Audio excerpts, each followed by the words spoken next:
Bonjour à tous, c'est Sylvain, j'espère que vous allez bien. On se retrouve une nouvelle fois sur Rue des Joueurs pour un nouveau format de vidéo. Pour moi, je vais vous proposer une petite capsule actu. Nous allons parler de l'équipe de France sans Antoine Griezmann. Alors Axel s'était déjà essayé à ce format-là en vous parlant du Paris Saint-Germain sans Kylian Mbappé. Première pour moi, donc ce sera sur l'équipe de France et Antoine Griezmann, puisque vous le savez sans doute, à la fin de ce week-end, nous allons rentrer dans la trêve internationale du mois d'octobre avec encore deux matchs pour les Bleus. Il y en aura encore une en novembre, donc j'ai trouvé que c'était une bonne occasion d'en parler. Avant de vous faire mon petit édito sur Antoine Griezmann, n'oubliez pas de vous abonner à notre chaîne. Si vous aimez les pronos, on analyse tous les championnats, toutes les coupes d'Europe. Bref, si vous voulez de l'aide, c'est l'endroit où il faut être. Donc n'hésitez pas, abonnez-vous en activant la petite cloche de YouTube. Alors venons-en donc aux propos de cette vidéo, hein. On va discuter un petit peu. L'annonce est tombée et elle a surpris le monde du foot, un véritable coup de tonnerre.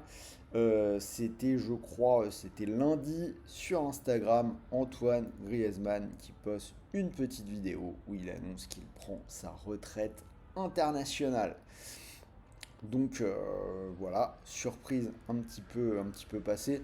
On peut commencer par rappeler le poids d'Antoine Griezmann dans cette équipe de France au cours des dernières années.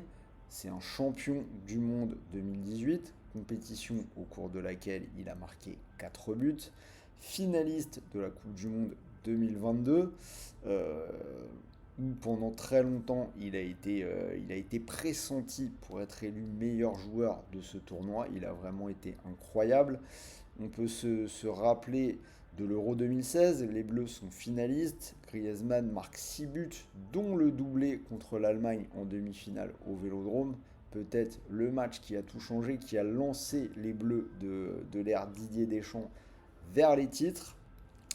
Il est le troisième en termes de sélection, 137, derrière Hugo Lloris et Lilian Thuram. Il est à égalité de sélection avec Olivier Giroud. Quatrième meilleur buteur, 44 buts, derrière Olivier Giroud, Thierry Henry et Kylian Mbappé. Et quelque chose qui montre un petit peu le joueur qu'il était, c'est que c'est le meilleur passeur de l'histoire des Bleus avec 30 passes décisives. Alors, comment on en est arrivé à cette décision? Ce qu'on peut dire, c'est que depuis la Coupe du Monde 2022, la finale contre l'Argentine, où on l'a dit, Griezmann était à la lutte pour être le meilleur joueur de cette Coupe du Monde au Qatar, son statut a quand même grandement changé. Après la Coupe du Monde, désolé, je m'étouffe. Donc après la Coupe du Monde, Lloris, qui avait été capitaine des Bleus de 2011 à 2022, a pris sa retraite. À partir de là, il a fallu un nouveau capitaine, deux choix possibles, soit Griezmann, soit Kylian Mbappé, deux projets plutôt différents. Griezmann, c'est le joueur qui s'est vraiment mis toute sa carrière en bleu au service du collectif. C'est le joueur qui a passé sa Coupe du Monde 2022 à défendre, le meilleur passeur de l'histoire des Bleus. Et de l'autre côté, en face, Mbappé, la star, celui qui ne défend pas, celui qui ne veut pas défendre, celui qui veut choisir son poste, celui qui veut aimanter le ballon, celui qui veut être l'image et la voix des Bleus. Donc, comme vous le voyez, deux projets plutôt différents, un collectif, un autour d'une star, et là Didier Deschamps a choisi Mbappé. Griezmann ne l'a jamais dit, on ne peut pas tout mettre sur cette décision-là, mais on peut penser que ça a quand même euh, contribué à une petite blessure pour lui. Premier désaveu, et au final, j'ai envie de dire que le statut de Grisou n'a cessé de s'étioler depuis, avec en point d'orgue le dernier Euro cet été, où il a carrément perdu sa place dans l'équipe au cours de la phase de poule. Il n'a joué que 29 minutes contre l'Espagne en demi-finale. Bref, on en était là, un Griezmann qui avait perdu un petit peu sa place de titulaire et qui peut-être sentait qu'il n'était justement plus à sa place et qu'il était temps de tirer sa révérence. Si on ajoute à tout ça son âge, je crois qu'il doit avoir 34 ans, l'accumulation des matchs avec les nouveaux calendriers, on arrive à cette décision. Donc on ne peut pas dire que ce soit totalement de la faute de Didier Deschamps ou de Mbappé, c'est un ensemble de circonstances qui aboutit à ce départ peut-être un petit peu prématuré d'Antoine Griezmann. Donc maintenant la question qu'on peut se poser, c'est quelle équipe de France sans lui? Donc ce qu'on peut acter, c'est que ce départ de Griezmann, c'est quasiment la fin de la génération des champions du monde 2018. On avait l'habitude de parler en long, en large et en travers des soldats de Didier Deschamps, des grognards, la colonne vertébrale, donc celle des champions du monde, avec un joueur par ligne. C'était Hugo Lloris dans les buts, Raphaël Varane derrière, Pogba au milieu et Griezmann, ce à quoi s'était greffé Mbappé, tout doucement et efficacement dans un premier temps en 2018 et de plus en plus jusqu'à finalement prendre toute la place en équipe de France aujourd'hui.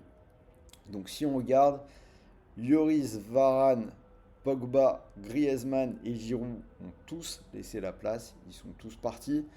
Cette équipe de France, c'est définitivement celle de Kylian Mbappé. Il avait déjà pas mal de pression sur les épaules, on l'a vu à l'Euro, mais là on sent que cette pression, elle va encore s'accentuer. Ça s'est vu d'ailleurs cette semaine, hein, Didier Deschamps qui a annoncé la liste pour les deux rencontres de ce rassemblement d'octobre contre Israël et contre la Belgique. Donc Kylian Mbappé n'a pas été appelé, première fois depuis 5 ans que cela arrive, qu'il n'est pas dans le groupe. Alors il est un peu blessé, il a joué avec le Real en Ligue des Champions contre Lille, mais on a bien senti que vraiment il était encore gêné. Mais Didier Deschamps a quand même eu une phrase assez bizarre, assez particulière pendant la conférence de presse. Il a dit, je cite, en parlant du dernier rassemblement, celui de septembre, Kylian n'était pas dans les meilleures dispositions psychologiques pour différentes raisons. Donc là maintenant, on sent bien que Didier Deschamps a fait le choix de lui donner entièrement les clés du camion.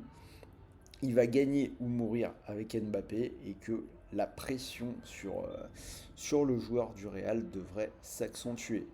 D'ailleurs, on voit bien que après le départ des champions du monde de 2018, l'équipe de France d'aujourd'hui, il y a quand même pas mal de Mbappé Boys, entre guillemets, Kamavinga et Chouameni, qui vont normalement être titulaires au milieu de terrain, qui sont les joueurs dont il est le plus proche au Real, et tous ses anciens coéquipiers au PSG, Zaïre Emery, Barcola, Dembélé, Kolo Muani, tous ces joueurs devant, donc on peut se dire qu'ils vont beaucoup chercher Mbappé, et quand ça marche pas, comme on l'a vu à l'Euro, ça peut être compliqué de trouver un autre format, donc il va falloir peut-être soit que ça fonctionne, soit se réinventer un petit peu, en tout cas l'avenir le dira.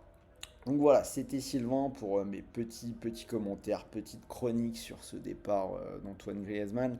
J'espère que ce format vous plaît. N'hésitez pas à me donner votre avis dans les commentaires s'il y a des choses que je n'ai pas dit. Je vous invite à alimenter ma réflexion, c'est avec plaisir. Pensez également au petit pouce bleu pour nous aider à développer la chaîne. Et quoi qu'il en soit, on se retrouve dès la semaine prochaine pour de nouvelles vidéos de pronos, puisque j'imagine que Bibi va devoir s'y coller pour pronostiquer justement ces deux matchs de l'équipe de France. Donc sur ce, je vous souhaite un bon week-end, de bons matchs, de bons paris, de bons gains avant la trêve internationale.